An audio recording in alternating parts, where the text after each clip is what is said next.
Okay, we're leaving the office to go on an alternative sightseeing trip round London. I'm about to leave Greater London House.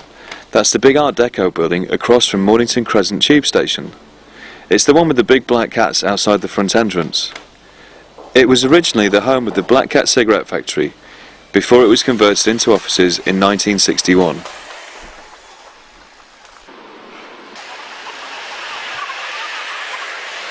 Our first stop is going to be Greater London House.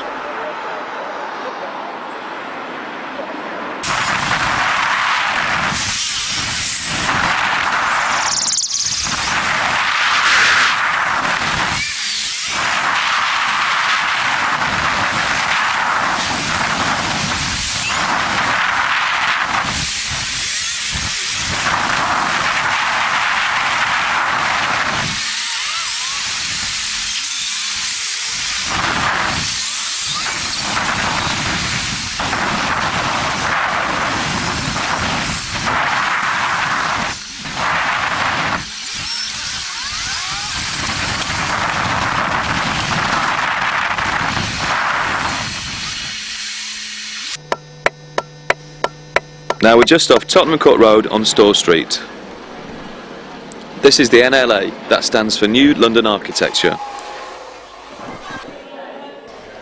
It's open to the public and has a scale model of central London, which shows the current and proposed building projects across the capital.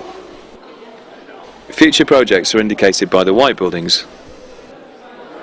It's a really great place to orient yourself with London and take a look at the areas that you know on the ground from an entirely different perspective.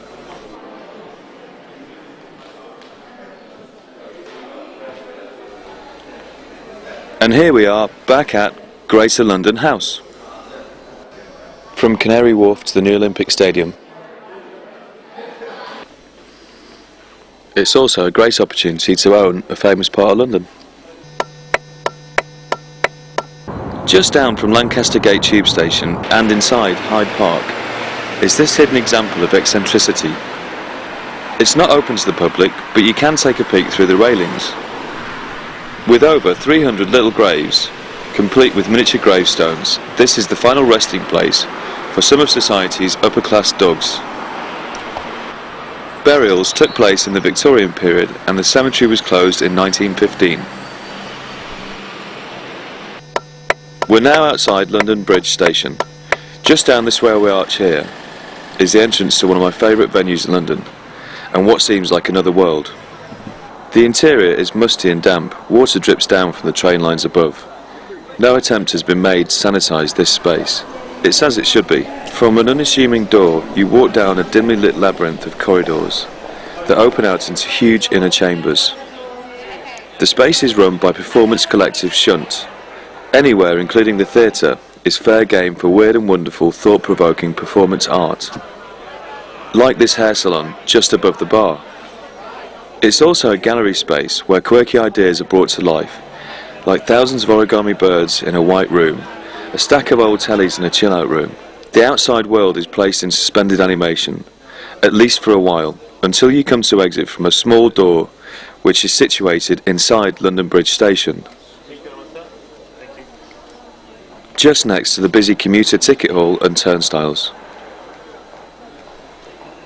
Shunt Vaults is a truly unique experience and well worth a visit. Do it soon though, because it's sadly due to close in June. We're now in Canary Wharf. Canary Wharf takes its name from the only surviving dock following the carpet bombing of the Second World War. The dock was originally used for fruit trade with the Canary Islands. On this roundabout, just beyond Canary Wharf Estate, there are 3 trees. 2 are real and the third is the traffic light tree. It was created by French artist Pierre Vivant and finished in 1998. The arbitrary cycle of light changes are not supposed to mimic the seasonal rhythm of nature, but the restlessness of Canary Wharf itself. We're on the corner of Strand and Charing Cross Road, close to Nelson's Column and the statue of Charles I.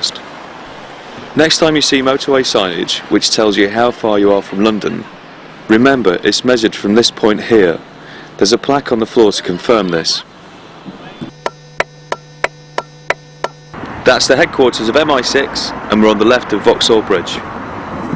If you peer over the side just here, you can see something that you'd only usually be able to see by riverboat or from the bank.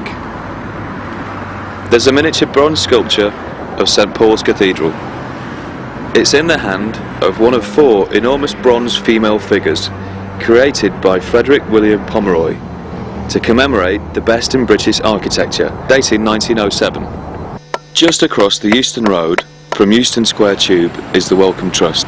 It's the world's largest medical research charity, funding research into human and animal health. Just here above the entrance, easily missable and fairly badly mounted, with lots of horrible reflections, is the only mural done in the UK by Picasso. Picasso drew the mural on the wall of Bernal's sitting room at a party. Crazy!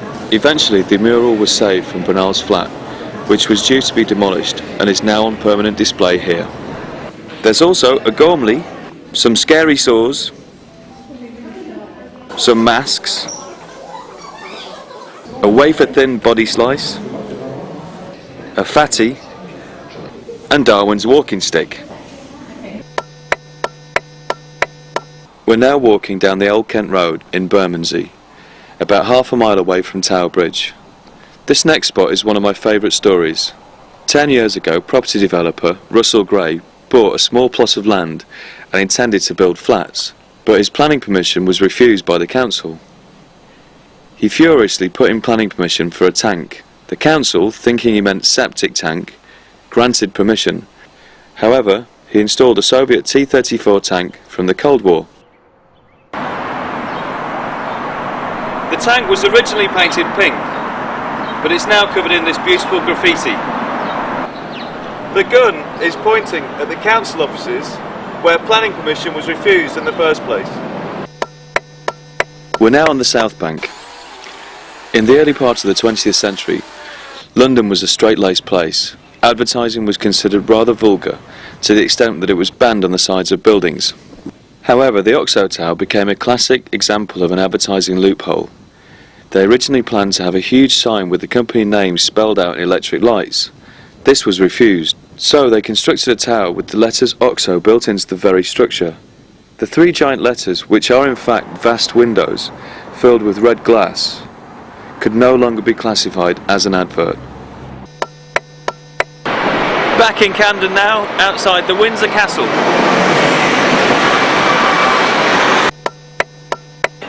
And another castle, the Pembroke Castle, also in Camden. Right.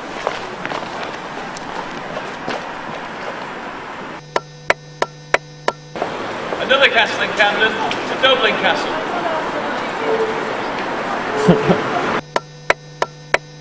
And the last of the castles, the Edinburgh Castle. Now the Camden castles were situated apart from each other deliberately. The Windsor Castle for the English, the Pembroke Castle for the Welsh, the Dublin Castle for the Irish, and the Edinburgh Castle for the Scottish. This was to keep the navvies, the construction workers of the rail network, away from each other in the evening, as they were prone to factionalism and fighting. And here we are, inside the Edinburgh Castle. One for the ditch.